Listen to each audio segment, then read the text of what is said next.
जय हिंद साथियों। जैसा कि मेरे कई सारे साथी मुझे बार बार कमेंट करके कंफर्म करना चाह रहे थे कि सर जो इंटरव्यू होता है तो किस तरह के क्वेश्चन पूछे जाते हैं, चाहे वो बस मार्शल का हो या फिर जब मोहल्ला मार्शल की भर्ती होगी तो उसमें किस तरह के क्वेश्चन पूछे जाएंगे, क्या उसका इंटरव्यू होगा। तो इस तरह के क्वेश्चन कई सारे दोस्तों के थे जो मुझे बार बार मेरे को व्हाट्सएप पे मैसेज कर रहे थे, कुछ लोग फेसबुक पे मैसेज पूछ रहे थे और एक दो लोगों ने कमेंट में ही मेरे से ये क्वेश्चन करा था। तो मैंने सोचा कि चलो आप लोगों के क्वेश्चन के जवाब देते जाए।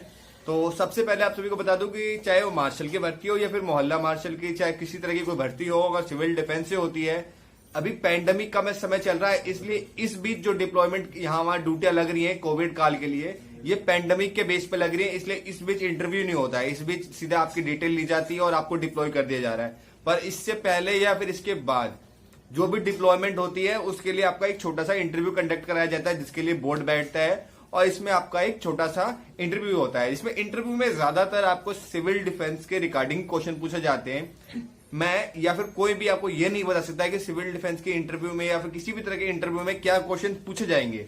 सिर्फ ये बताया जा सकता है किस तरह के क्वेश्चन पूछे जाते हैं, जैसे कि आप प्रीवियस ईयर में क्या क्या पूछे गए थे, लगभग उससे मिलते जुलते आप लोगों को जितनी भी जानकारी जितनी इन्फॉर्मेशन है वो मैं आपको अभी दे दूंगा। पर इससे पहले फटाफट आप जो भी इसके बारे में अधिक जानना चाहते हैं वो फटाफट वाले वीडियो को लाइक और चैनल को सब्सक्राइब जरूर कर ले, जिससे कि आगे भी आपको किसी तरह की मैं अपडेट या जानकारी देता हूं तो फटाफट आप जुड़े रहेंगे तो आपको अपडेट और जानकारी मिलती रहेगी। तो शुरू करते सबसे पहले इंटरव्यू को लेकर के। इंटरव्यू के लिए जब भी आपको बुलाया जाता है उसमें सबसे पहले प्रॉपर में डायरेक्ट आपका इंटरव्यू को लेकर चलता है। वैसे तो हाइट वेट ये सब डॉक्यूमेंट वेरिफिकेशन ये अलग प्रोसेस है, पर इसके बाद जब आप इंटरव्यू हॉल में जाने होते हैं तो इसमें आपको 3 चीजें मैंडेटरी हमेशा ध्यान रखनी होती है, जिसे आपने अच्छे से कर लिया तो 90% चांसेस है कि आपका इंटरव्यू क्लियर हो ही जाएगा। ये कई सारे जवानों का एक्सपीरियंस जो है और साथ ही एक आधा इंटरव्यू मैं भी फेस कर चुका हूं, तो मुझे भी आइडिया है, वो मैं आप लोगों को एक्सपीरियंस अपना शेयर कर रहा हूं। तो सबसे पहले जब आप इंटरव्यू हॉल में जाए तो पहला काम आपको करना होता है आपका यूनिफॉर्म यानी ग्रूमिंग। प्रॉपर आप ग्रूमिंग में हो, प्रॉपर यूनिफॉर्म में हो। इसके लिए आपको पता है इस समय आपको जैसे कि बताया गया खाकी यूनिफॉर्म पे maroon land guard, maroon cap और येलो जैकेट जैसे बोला गया है। तो ये प्रॉपर आपको ग्रूमिंग का अपना फेस सेविंग वगैरह इसका ध्यान रखना होता है, साथ ही प्रॉपर यूनिफॉर्म रखना होता है आपको, ठीक। उसके अलावा जैसे आपको एंट्री के लिए आपको बुलाया जाएगा उस बीच आपको स्टाइल मार्च चल के जाना होता है। स्टाइल मार्च आपको पता होगा जो परेड में जिस तरह चलते हैं उसको स्टाइल मार्च कहते हैं। ये आपको अच्छे से आना चाहिए, इस बेस पे चलना होता है। आपको हैंड स्विंग थोड़ा सा कम करना होता है पर चल के आपको इसी स्टाइल में जाना होता है। देन सामने जो भी आपके ऑफिसर जिन्होंने बुलाएगा उनके सामने खड़े होकर उनको आपको एक जाते ही जय हिंद बोलते हुए एक सल्यूट करना होता है। सिंपल सा ये 3 स्टेप आप कर लेंगे, प्रॉपर ग्रूमिंग होंगे, प्रॉपर यूनिफॉर्म में होंगे और जाने के बाद जो भी आपका इंटरव्यू होगा उसको आप सल्यूट कर देंगे प्रॉपर तरीके से। देन आपका 90% काम क्लियर उसी वक्त हो जाता है, क्योंकि कहते हैं first impression is last impression. तो फर्स्ट ये आपका बहुत बेटर पढ़ना चाहिए, बहुत बढ़िया इंप्रेशन पढ़ना चाहिए। देन इसके बाद क्वेश्चंस पे आते हैं। आप अपने डॉक्यूमेंट उनको देंगे, जो भी आपके डॉक्यूमेंट होंगे, सी फॉर्म, बेसिक ट्रेनिंग, आपका एजुकेशन क्वालिफिकेशन जो होगा, जो ओरिजिनल कॉपी आप खुद अपने हाथ में लेकर एंट्री करेंगे इंटरव्यू हॉल में। देन आप अपने सीनियर जो भी आपके सामने इंटरव्यू कंडक्ट करने के लिए बोर्ड बैठा होगा उनको अपने डॉक्यूमेंट प्रोवाइड करेंगे। देन उस डॉक्यूमेंट को देखते हुए ज्यादातर पहला क्वेश्चन ये पूछा जाता है कि आपकी ज्वाइनिंग कब की है सभी को। और कई सारे लड़के कंफ्यूज होते हैं सर ज्वाइनिंग को लेकर के, देख ज्वाइनिंग की डेट कौन सी होती है, हमारी ट्रेनिंग की डेट को ज्वाइनिंग मानेंगे या सी फॉर्म की डेट को। तो सभी का मैं क्लियर कर दूं, जो हमारी ज्वाइनिंग डेट होती है वो हमारे सी फॉर्म की डेट से मेंशन की जाती है। आप सभी अपने सी फॉर्म पे डेट देख लीजिएगा, जो डेट मेंशन होगी वो आपकी सिविल डिफेंस की ज्वाइनिंग डेट होगी। देन इसके बाद अगर आपसे पूछा जाएगा आपकी ट्रेनिंग कब की है, तो आपको अपनी ट्रेनिंग का बैच जब भी आपका होगा वो आपको बताना होगा। तो ज्वाइनिंग डेट होती है जो सी फॉर्म पे मेंशन होती है, और ट्रेनिंग डेट पूछी जाती है तो ट्रेनिंग जब आपने की होगी।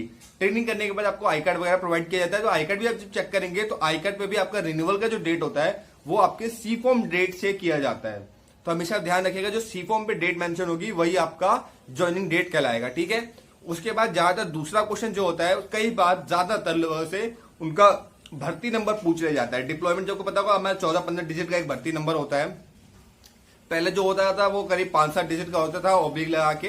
देन अब ज्यादातर सभी का 14 से 15 डिजिट का होता है। तो लगभग कई लोगों को याद नहीं होता, अपना आई कार्ड निकाल के लोग कई बार लिखते हैं, कई लोग अपना सी फॉर्म देख के अपना भर्ती नंबर लिखते हैं। तो ज्यादातर लोगों से ये भी पूछ लिया जाता है कि आपका पहला क्वेश्चन तो ये हो जाता है कि आपका भर्ती नंबर क्या है या फिर आपकी कब की ज्वाइनिंग है, ठीक है। इसके बाद कई बार ये पूछ जाता है कि आपकी ट्रेनिंग कब हुई है, कब की आपका ट्रेनिंग हुई है। ये बेसिक से क्वेश्चन होते हैं और जितने भी क्वेश्चन पूछे जाते हैं आपके सिविल डिफेंस के रिगार्डिंग होते हैं, आपके क्वालिफिकेशन या आपके एजुकेशन से रिगार्डिंग क्वेश्चन नहीं पूछे जाते। ज्यादातर सिर्फ और सिर्फ सिविल डिफेंस में ड्यूटी के रिगार्डिंग, कहाँ कहाँ आपने ड्यूटियां करी हैं, कौन कौन सी निष्काम सेवाएं करी हैं आपने, कहाँ कहाँ की है, और कई बार आपके साथ जो बोर्ड में अधिकारी बैठे होते हैं कई बार उनके इन्फॉर्मेशन पूछ ली जाती है कि ये कौन है, इनका क्या नाम है और उनकी क्या रैंक है। तो ये कुछ बेसिक चीजें हैं, जैसे कि आपको अपने प्रॉपर अपनी बेसिक ट्रेनिंग का डेट हमेशा याद रखनी चाहिए, साथ ही सी फॉर्म कब की आपकी ज्वाइनिंग है वो याद होना चाहिए। उसके अलावा आपके जितने अधिकारी हैं उनके बारे में आपको प्रॉपर इन्फॉर्मेशन होनी चाहिए कि कौन आपके पीटीआई हैं, कौन आपके वार्डन है, कौन पोस्ट वार्डन है, कौन चीफ सीनियर पोस्ट वार्डन है, कौन आईसीडी है, क्या नाम है उनका, एसडीएम साहब, डीएम साहब, इनके प्रॉपर आपको इन्फॉर्मेशन होनी चाहिए। क्योंकि बोर्ड में कोई भी आपसे पूछ सकता है कि आपके डीएम का क्या नाम है, या बोर्ड में बैठे हुए किसी सीनियर अधिकारी जो सिविल डिफेंस से ही होंगे उनके बारे में कोई आपसे इन्फॉर्मेशन पूछ सकता है कि इनकी क्या रैंक है, इनका क्या नाम है। तो ज्यादातर क्वेश्चन जो पूछे जाते हैं वो सिविल डिफेंस के ऑन ड्यूटी करने के दौरान जो भी इस समय करंट में चल रहा होता है उसके बारे में पूछा जाता है। आपसे आपकी क्वालिफिकेशन या उसके अधिक बारे में नहीं पूछा जाता। आपसे सिंपल से क्वेश्चन पूछे जाते हैं, 4-5 क्वेश्चन पूछे जाते हैं, अदरवाइज आपको बाहर भेजा जाता है। कई बार ऐसा होता है कि एक जवान को बुलाया जाता है, जब रश कम होता है, जैसे कि 50-100 लड़के आए तो एक लड़कों का इंटरव्यू ले लिया जाता है। पर जब रश ज्यादा होता है, जैसे बड़े स्तर पर भर्ती करनी होती है, तो उस बीच कई बार 5-5, 6-6 वॉलंटियर्स को एक बार हॉल में बुलाया जाता है और एक एक करके सबसे क्वेश्चन पूछा जाता है। तो इसमें इजी हो जाता है क्योंकि आइडिया लग जाता है कि सामने से जो क्वेश्चन पूछा गया लगभग हमें भी ये पूछा जाएगा तो हम प्रिपरेशन कर सकते हैं।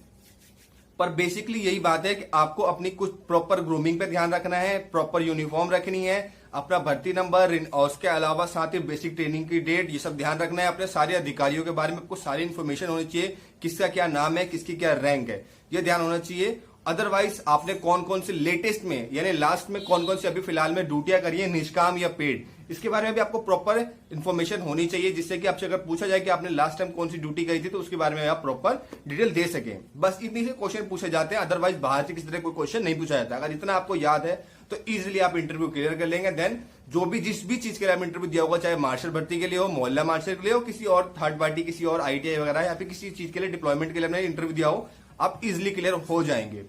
तो आशा करता हूं आप मेरी बात को समझे होंगे और आप लोगों को अगर अच्छा लगा तो ज्यादा से ज्यादा लोगों को शेयर कीजिएगा और जाने से पहले वीडियो को लाइक और चैनल को सब्सक्राइब जरूर कीजिएगा। जय हिंद साथियों, इसी तरह की अपडेट वीडियो इन्फॉर्मेशन के लिए आपको समय समय में डिटेल देता रहता हूं, तो चैनल से फटाफट जुड़ जाएं और जो लोग जुड़े हुए नोटिफिकेशन बेल ऑन करें जिससे कि वीडियो अपलोड होते ही आप लोगों को इन्फॉर्मेशन भी मिलती रहे। जय हिंद साथियों।